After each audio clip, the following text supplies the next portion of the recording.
নমস্কার সবাইকে।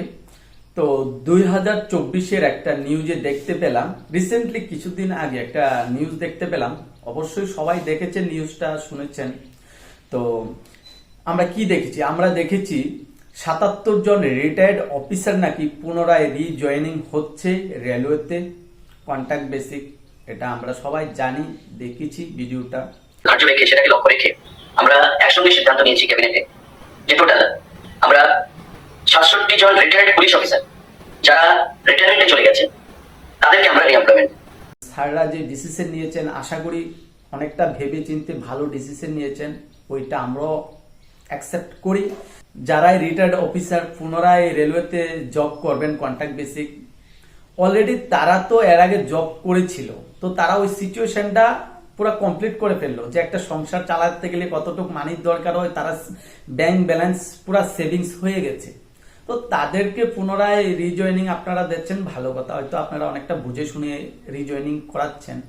তো স্যার, আমার এতটুকুই আপনাদের কাছে একটা আবেদন থাকবে যে ত্রিপুরার যতগুলা বেকার আছে এখন বেকার আছে, কা করছে, কি করবে কি না ভেবে কুল পাচ্ছে না। কারণ বিজনেস করতে গেলেও আমরা সবাই জানি একটা বিশাল অঙ্কের দরকার হয়, তো ওই অঙ্কটুকু ওদের কাছে নেই।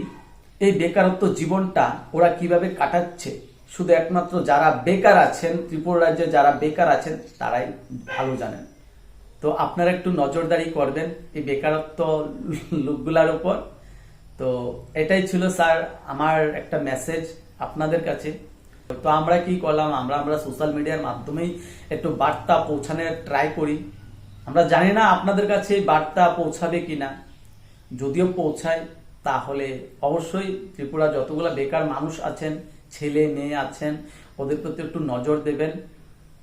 আর আমার ভিডিওটা যদি অবশ্যই ভালো লাগে একটু শেয়ার কমেন্ট এতটুকু করে দিলেই চলবে ভাই। আর আমি যাই কথা বলি, আমি সবাইকে নিয়ে কথা বলি, আমি পার্সোনালি আমি কোনোদিনও কথা বলি না। সো আমি জানি না আমার ভিডিওটা কিরকম হয়েছে, কাদের মনে আঘাত লেগেছে। আমি কিন্তু কাউকে কোনো ধরনের ওই রকম কথা বলতে চাইনি, জাস্ট আমার মনের যে ওপিনিয়নটা ওইটাই আমি শেয়ার করলাম। আর যদি কোনো ভুল ত্রুটি হয়ে থাকে আমাকে ক্ষমা করে দেবেন।